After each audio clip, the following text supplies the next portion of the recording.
Steady and dangerous re-emergence of capture of institutions by the executive. The judiciary was the first to willingly give in to Ruto. A struggle is underway at the IEBC, pitting Chebukati and his team who have surrendered to UDA against those who want to ensure integrity of the institution. The capture is now being extended to our two houses of parliament. With all the problems Kenyans are going through, a focus on punishing 4 commissioners who did not agree with their chairman is trivial, vindictive, and vile. It must stop. It will not end well. This witch hunt in Parliament is intended to prevent the 4 commissioners and especially the deputy chair from taking over as provided by the law. We will not tire to remind Kenyans that if we drop our vigilance, we are in for a ruthless dictator than we have ever seen and than that has not been witnessed in this region. The country is beginning to get together, but it looks like our friends want to take Kenyans back to the streets. Kenyans would have wanted a peaceful Christmas. But why are you doing this to our country? Cry. Right, and that is the statement from the Azimio coalition, as you've heard it, that we have a state capture in the making, according to them, and also the hallmarks of a dictator. And this is what we are discussing with the panelists here this morning. Interesting also editorial cartoon that we're looking at.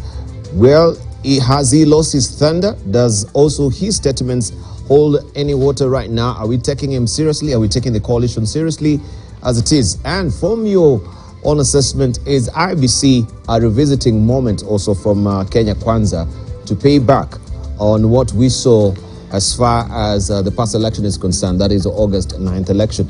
Let's just hear from you, Professor Gitila. First, I think I will say what both my panelists on the right and my left are not telling you. They're not telling you that Kenyans believe in nothing. Yeah. Absolutely nothing. There's nothing Kenyans stand for. Because if you stand for an agenda and you're in Azimio and you believe in Azimio, but you didn't win power, you stay there until you win power and implement that agenda because you believe in it. Remember Abraham Lincoln in the US always said we cannot have a country have slave and have free. He lost the election, was it 90 times? 36 years he was running, losing on that principle. Until one day he won the election, declared the emancipation of the slaves. The country, of course, went to war over that, but he was able to bring it together. He believed in something. So the Kenyans believe in nothing. They just, he said they are looking for a job. That is true. Because they don't believe there is nothing that took them to Azimio and there is nothing that took them to UNDA. Okay? So if UNDA were to lose the power today, they will all throw them back to Azimio. Yeah, but what is taking you to Azimio if not winning? And what is taking you to Kenya Kwanza if not winning? No, I'm saying they don't believe in an agenda for society. You understand? Yeah. Because you don't believe in something you think you will be good for Kenya, you will go to any camp anytime you have an opportunity to do so. So they were with Raila because they thought Raila would form government. He did not form government. So now they have to go to the one who has a government because set off his agenda. Because they didn't believe in anything in Azimio. They don't. Now what I was saying, even those in UNDA today, they don't believe in anything in the UNDA. Okay? They are there because there is opportunities, and most of those opportunities actually not opportunity to serve, it's opportunity to rob the people of Kenya in terms of corruption. You look for those opportunities. That's what we have become. That is a fact. So let me say something about the Central Kenya. You know, people don't understand. Central Kenya really... You've not really commented also on this particular editorial cartoon. Well, this is... Western Kenya, first of all, before you go to Central. The Western Kenya, I don't think Western Kenya will be able to be organized by any of these leaders. Western Kenya will continue behaving this way. You see, there's two groups here. I think Oparanya is on his own. Mudavadi is in the vehicle, but the vehicle, of course, has only one door. Raila is still having the steering wheel. Western Kenya will continue like this. Let me give you something one of the Western Kenya professors told me in when was Kibaki living? 2013. 2013, Kibaki was trying very hard because Kibaki was a good person. He was shocked by 207. So he actually was looking for somebody who is not a Gikuyu to be president. So 1 o'clock, we are at Valley Sports Club. News flash Mudavadi defect from ODM. So I told the professor that I think the country hasn't gotten a president. From ODM? He was in ODM by then? Yeah, he was in ODM. Oh, he was in ODM. In ODM. So there was a news item at 1 o'clock he has left. So I told him, I think the country has a president. He laughed. He looked at me, told me it will not happen. So I asked him why. He said, you see, the culture of our country is for this country to take you seriously. You must have your 2 feet squarely planted in your community. Then once you must have total community support. And he said they won't support. So I asked him why would they not do it. So he gave an interesting analogy. He was an animal scientist. He's late, unfortunately. He told me when a Gikuyu buys a cow, his neighbor start to plant Napier grass because he knows the market for the grass has come close. So he told me in Western Kenya, when you buy a cow, your neighbor sells the only family goat to buy poison to get rid of the cow. so both of you are poor. Mudavadi got 420. Mudavadi got reaches the goats. So Mudavadi went ahead to go and get around 420,000. So what the professor said was correct. That's a reflection of a lot of society in this country, that story, not in just Western Kenya, except I can tell you this, the Gikuyu and the Kalenjin. These people, they know what power means. They have handed. They know what it means to control power. So if they see you are unlikely to get, they will gravitate around you, all of them, and they make sure they deliver you. A lot of us, we have not reached there. We don't even know what it means. We don't even know why these people are struggling. So Mudavadi will not be able to organize the Western bloc. You won't be able. There won't be other leaders. There won't be divisions. But looking at Wetangula as well and how he's managed to garner the 200,000 votes. No, the Mbukuzu, yes. You see. Do you think he can replicate that to the entire? No, I don't think so. I don't even think the Mbukuzu will do the same thing. You know, there is something about the Mbukuzu which also I've never understood.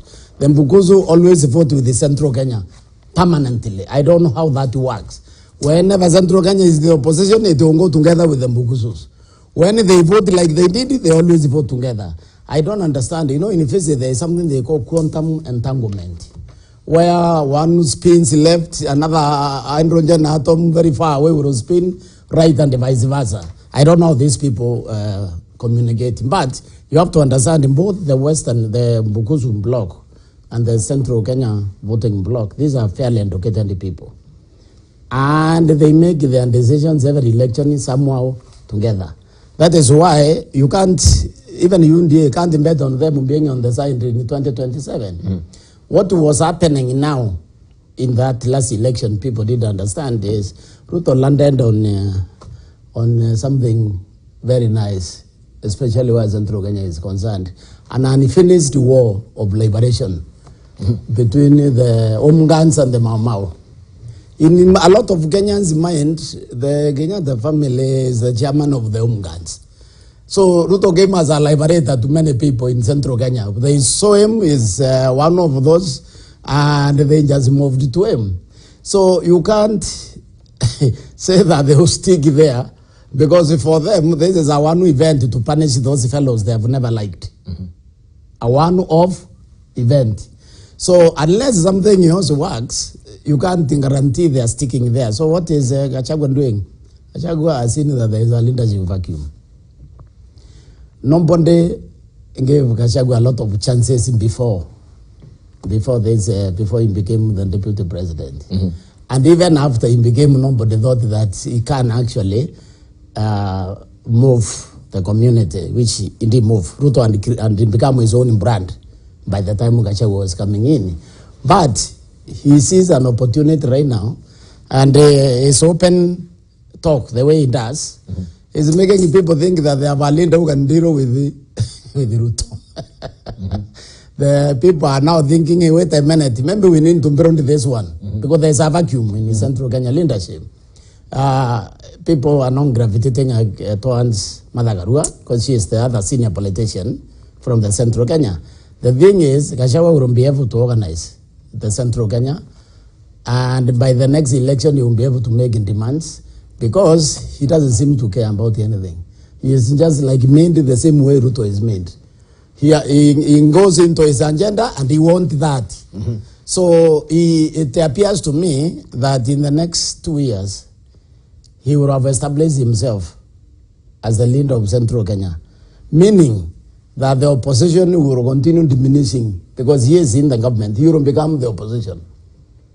Okay?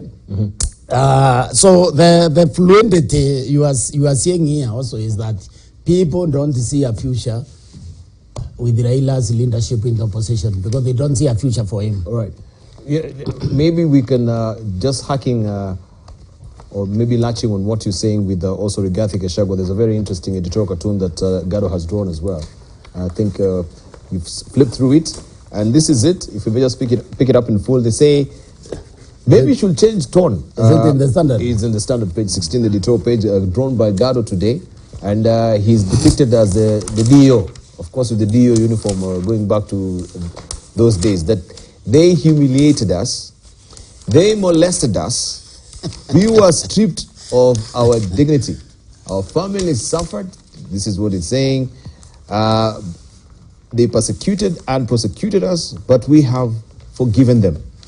And then we have Wanjiku saying, Chief, get a life. I'm trying to make a living here. The hang-ups of Rigathi Gachagua, even after winning the election, it seems that he's always been on a campaigning mode. It's never really gone away. This is what Gado has drawn there. I can tell you this crudeness here, which we are addressing here. This Wanjiku here who want to go on with his life. These are the intellectuals. They're not understanding. This fellow isn't getting fellowship with this crude language. The thing is, people in the Central Kenya, they hated Uhuru with a passion. The vote for UDA was actually a protest vote. It was a vote against, not a vote for. Hang on. Let me hear from Kipruto. Yeah, look at that and what he's saying. Mount Kenya, Rigathi Gachagua banishing himself now as the next kingpin of the region. And he will become. Really become. He's becoming one. Well, I do not want to disagree with him, because I think Kenyans are used to protests. When you protest against something and you're able to convince us, we'll follow you regardless of the direction that you are likely to pursue. The only thing that I would adjust a bit, it is not that the people of Central Kenya hated Uhuru. They did not like the way he treated them. And Uhuru allowed Ruto to take root in Central Kenya from 2013 to 2022.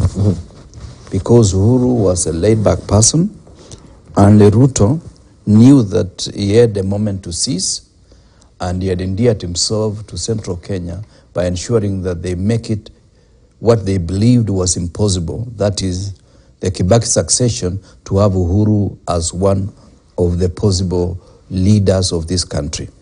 I remember in the beginning of the formation of UDF in 2013 and 2012, 2013, it was really Kibaki's conviction that UDF should have formed with the next government, because he thought UDF was going to gravitate around Musalia and build a momentum that is going to be national.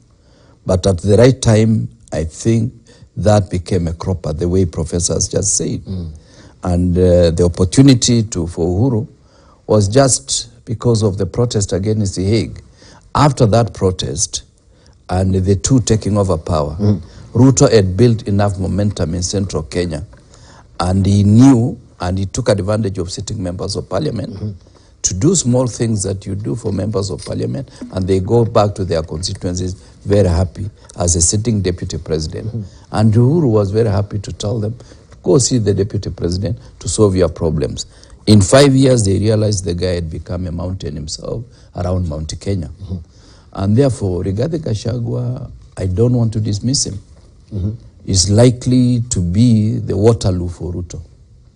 Waterloo for Ruto, because if he was to run as a candidate, he will decimate Ruto in central Kenya completely and leave him with perhaps the Rift Valley and other pockets that he enjoys support at this particular time. And that may create another equation, which may not be Raila, may not be Musalia, it may be somebody else who will also emerge, and will have a triangular, which means we might have to go for a runoff in the next election, thanks to Mount Kenya pulling away from Ruto. And you see, nobody is going to fault anybody, because if it's the debt, they paid Raila. If that is the term we are using, if it's the debt, they are paid Ruto. And therefore, the second term is up to every person to fight on his own and acquire a position of leadership thanks to their strategy. So I think Gachagua has a strategy. He knows exactly what he's going and where he's going and what he's talking about. He knows exactly the constituencies he's addressing.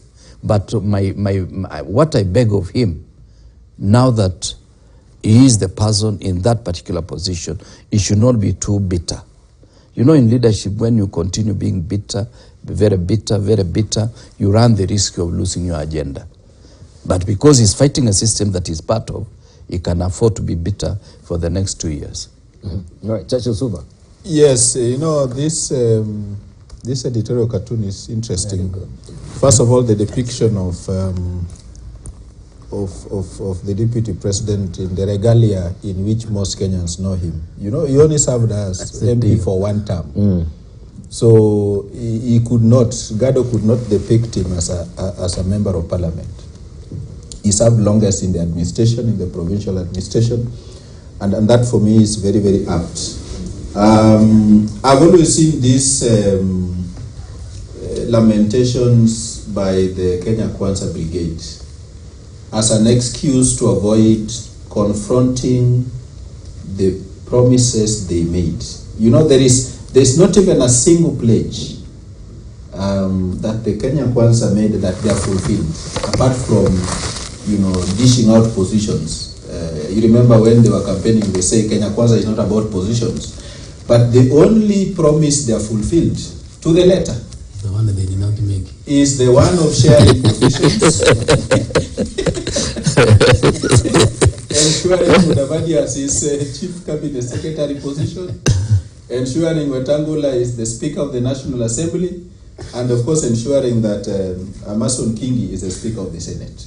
That they are fulfilled. And that comes with implications, because the battle for the Bungoma senatorial seat is shaping out very interestingly. UDA said they are not going for joint nomination. So they are going to fight it out. And for me, if they are not careful, you know, Azimio may just run away with the seat, because if Ford Kenya is going to field a strong candidate, and UDA also fields a strong candidate, then, you know, they might play into the hands of Azimio. But if UDA takes the Bungoma senatorial seat, the unraveling in Kenya Kwanza is going to speed up. But back to this, I think that this campaign mode that, you know, the deputy president seemed to be in, the president is also not far from it. Lamenting, and I'm happy about, you know, this GMO politics has diminished a bit of that.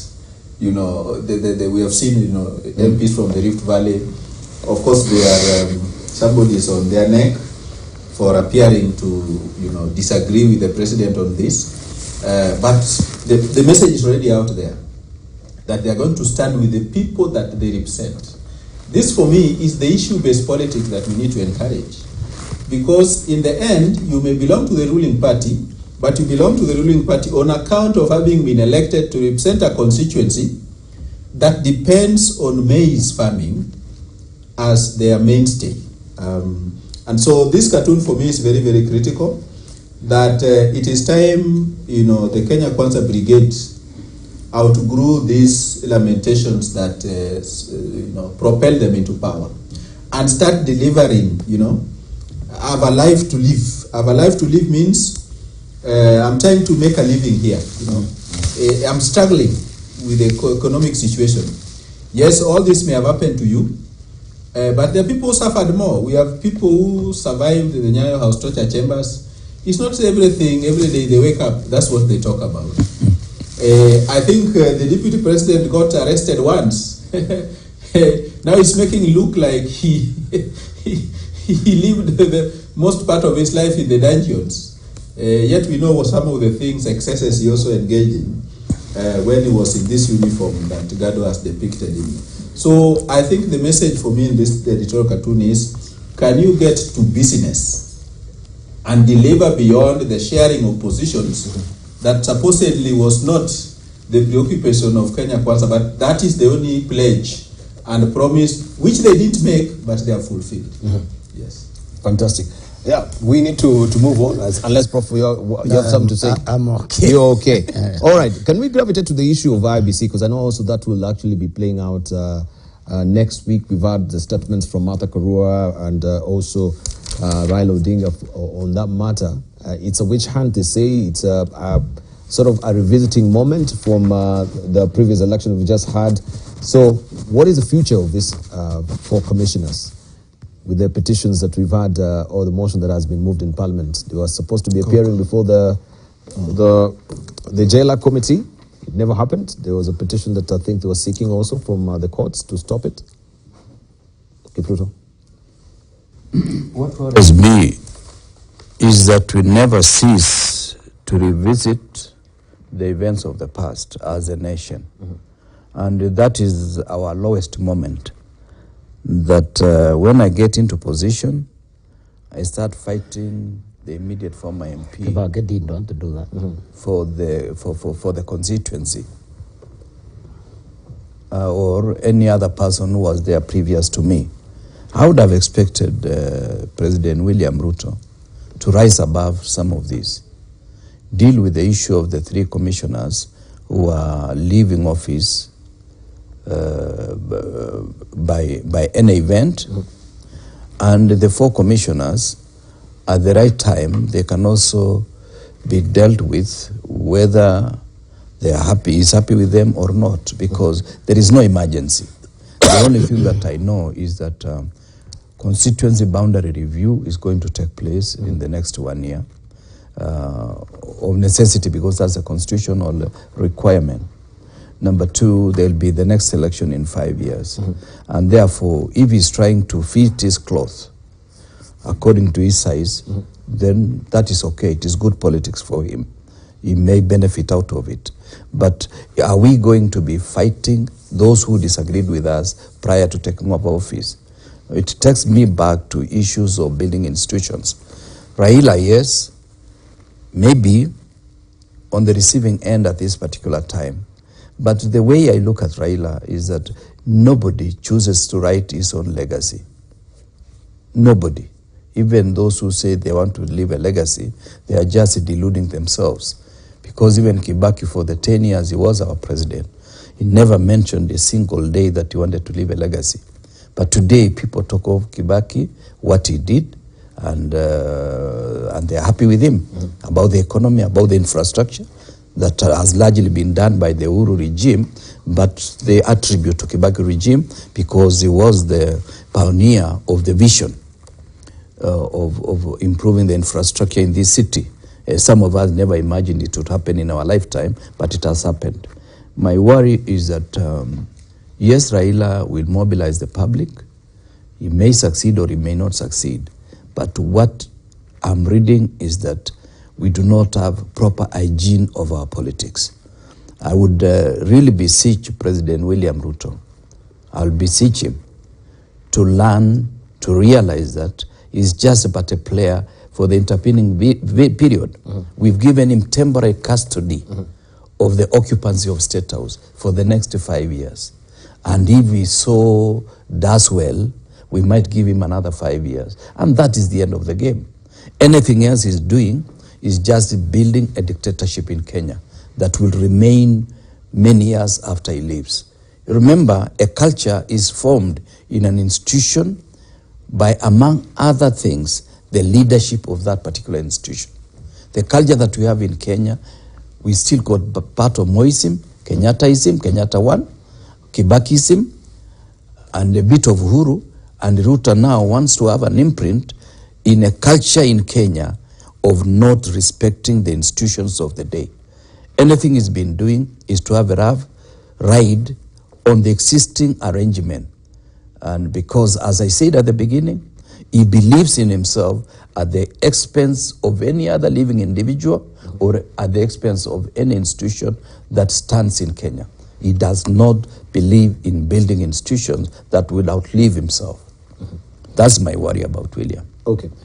Even as we're winding up on this, unless...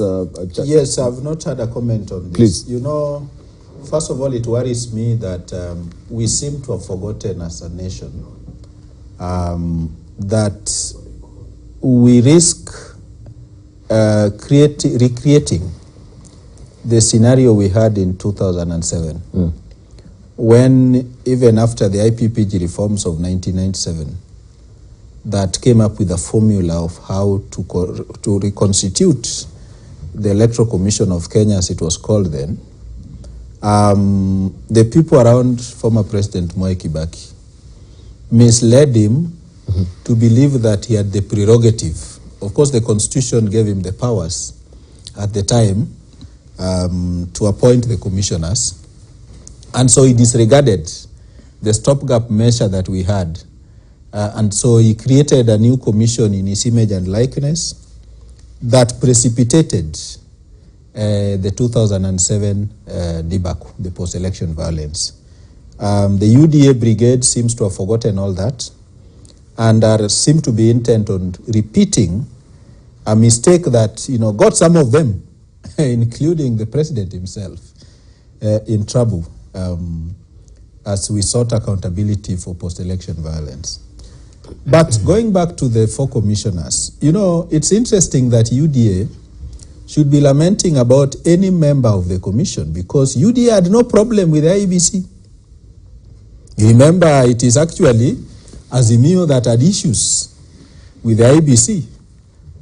And every time the president spoke as a candidate for presidency then, he had a lot of praises for the IEBC. So what has happened? It's because he had confidence in the top leadership. It did not matter how many. Actually, the 3 are outnumbered by the 4. But because the 4, you know, have created a taint on his victory, then they must be punished for that. My view is that, and I identify with a lot of the issues that the 4 commissioners raised. I was personally at Bomas of Kenya, and see where they're coming from when they say that towards the end, there was opaqueness. We all know that, you know, the commission stopped streaming live results. Is that openness? That's opaqueness.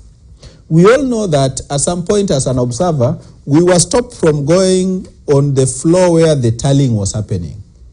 You don't invite people, including diplomats, to Bomas just to sit and spectate. You invite for public participation. That's the purpose of the National Tallying Center. And even the Supreme Court, despite having, you know, okayed Ruto's victory, found fault with the Chebukati and the manner in which he single-handedly hijacked a process that should be run by the commission and superintended himself as the returning officer. The Supreme Court faulted that and said that's unconstitutional. The verification ought to be undone by the commission. Yes, the announcement can be made by the leadership, but the verification. But here is a case where Chebukati,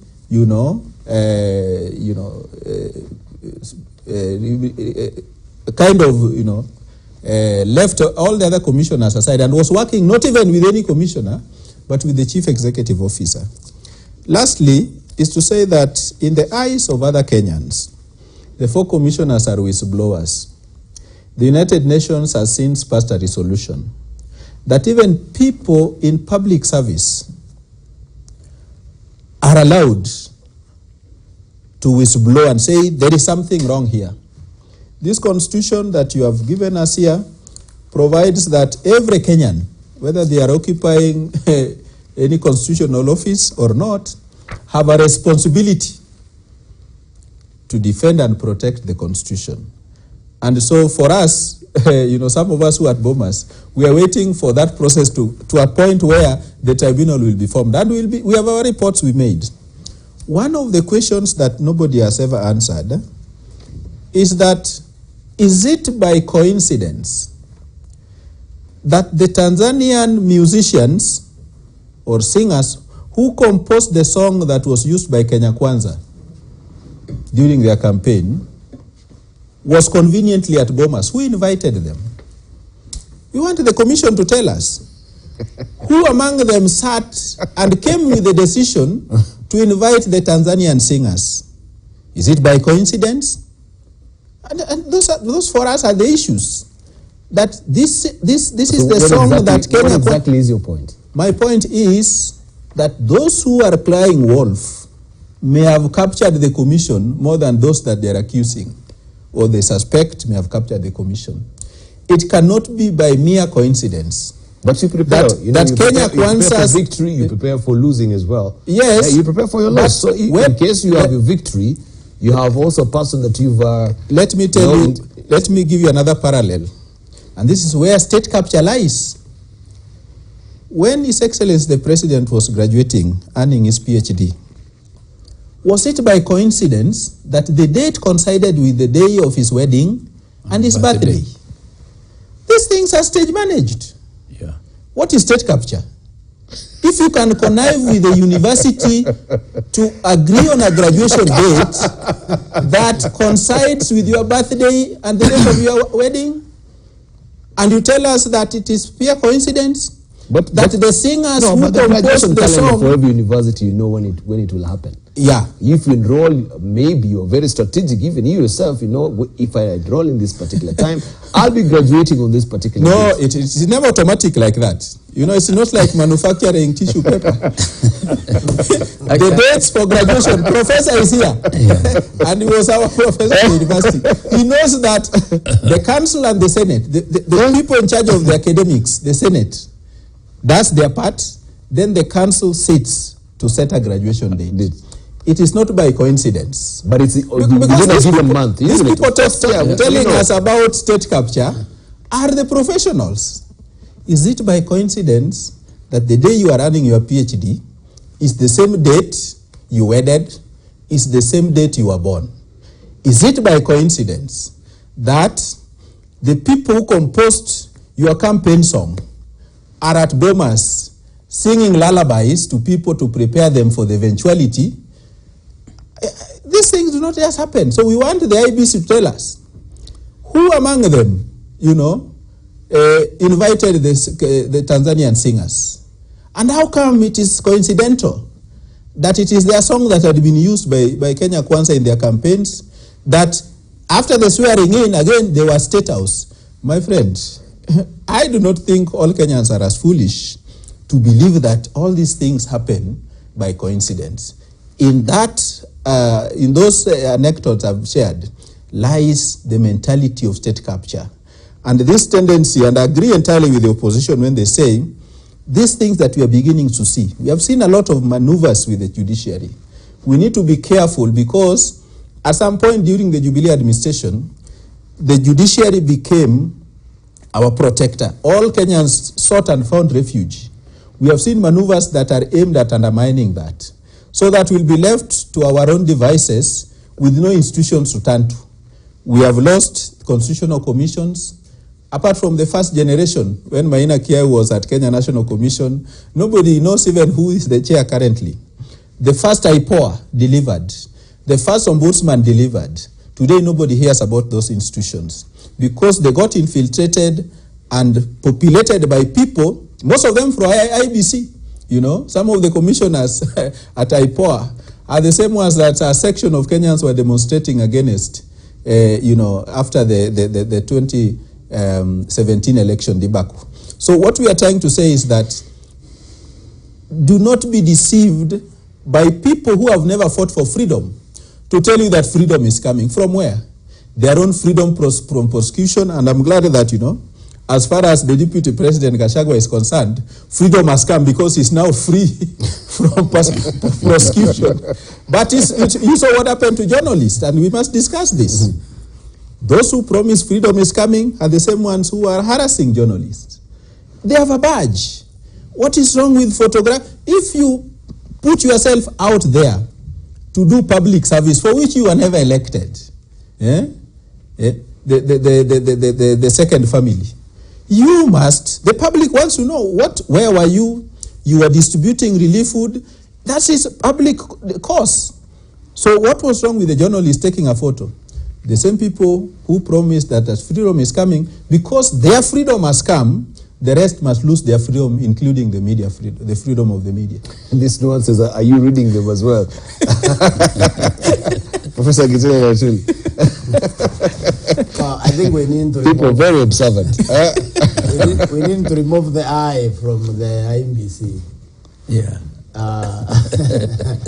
We need to remove that I. The IEBC, I want to be the devil's advocate here. The IEBC is that institution is created through a political process. We have tried to think that we can have independent people there. I'm not persuaded we have succeeded, because we had a serious problem in 2017. The court said they didn't have shown the job. That is the opportunity we lost to fix it. We should have fixed that institution in 2017. Now here, we are not fixing it here, we are fixing ourselves. this process. Because there's one thing I personally don't like. Impunity is dangerous for the country. Okay? I'm not persuaded that those 4 fellows, they weren't justified in breaking ranks or whatever in the last minute, walk to Serena, tell us this thing is opaque, and then not even tell us what was opaque about it. Okay? I think they should have been proactive. That's why it's important to have intelligent people in that organization. They should have seen if there was transgressions against the law by the commission inside that time, and then alert the country early enough so that we can do something. But you don't come when the announcement is being made to tell us this is not right. They should have seen as leaders, because we put them there because they are leaders, early enough, and tell us something is cooking here which is not right. There is maneuvers. For example, the printing, or there was issues, the printing double from that 4As, right? Because I remember somebody went to court to remove, to say some should not be used, whatever. So I think we didn't get the right people. Institutions, they are as good as the people manning them. As long as we continue. Are you taking the whole stock if you say we didn't get the right people? No, I'm saying as long as we continue putting people there politically to these institutions, okay? And putting people politically means putting weak characters who basically either can't stand on the principle and the law, or they actually lazy thinkers like all of us are. I mean, you understand what we are doing with this GMO thing, that is lazy thinking. We have decided that our problem is food shortage, which is not food shortage. We have enough food, but we don't manage it well. Okay? So as long as we continue doing this, we are going to go around this IEBC forever. We need to break through. We need to have a way where we can have Kenyans of integrity, Kenyans who can stand with the law and on the principle, and reject bad behavior. That we don't have. We didn't have them in 2017. We did not have them in this election. So what the president should be telling us is, let's remove these fellows, let's create this institution in Kenya's image, not in his image. Because then he falls into the trap what the Churchill is saying here, that he takes us back to 207, because we need an institution we can trust. So what he should be telling us is, we have not been served well in 2017. We didn't get served well this time. Let's create a clean institution and then seek views on how that can best be done, so that whatever we create now, we can trust. So this is starting now that this process goes on. There's a majority in the parliament. These 4 kicked out. The 7 are appointed through, again, a political process. The opposition continues saying that we don't recognize them. What kind of election are we going to have in 2027? We need to build the trust within the people of Kenya on the institutions that we create to guide us. All right. Let's wind up on that with you, Kipruto, and then we gravitate to the issue also where trust also is very deficient in this country and is bound to affect us next week or thereafter. Yeah. I think our major concern is our own social engineering, because leaders are a reflection of the society they come from. And in that way, the leadership that we have as Kenyans is a product of our own image, whether it is the opposition or in the mainstream Kenya Kwanza, in the government.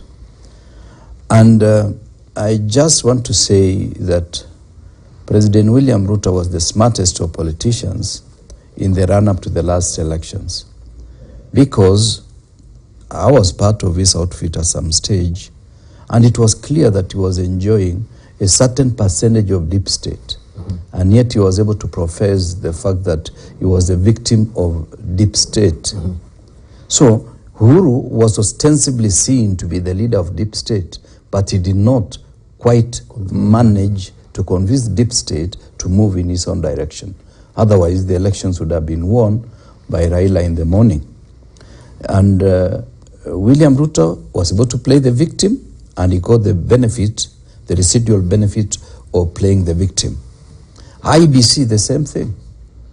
We knew Chebukati had a very close relationship with the deputy president at that time. But he pretended, it is towards the end, that he was saying IEBC is okay. But he pretended that IEBC was independent, he had nothing to do with it, and therefore he was able to play the card.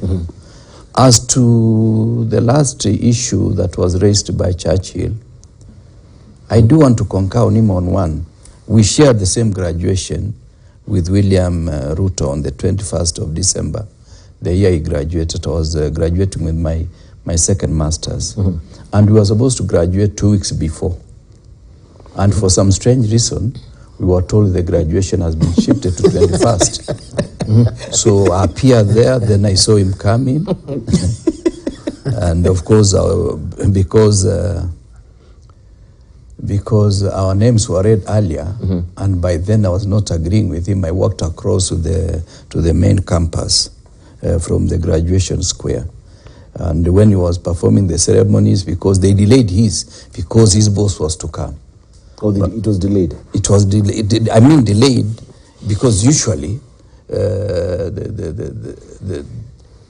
fellows doing the PhD are given precedence over the rest of us. But my name was read before his. So when mine was read, I just walked across to the main campus, picked my car. Later on, I was told the president, the then president, President Uhuru Kenyatta, was part of the graduation congregation. And that is what it is. So he made it possible to coincide with his birthday, his wedding day, which was private, and he made a whole institution graduate with him on his birthday. So whenever I'll be celebrating my second master's degree, I'll remember William Ruto, because that is his birthday. Thank you.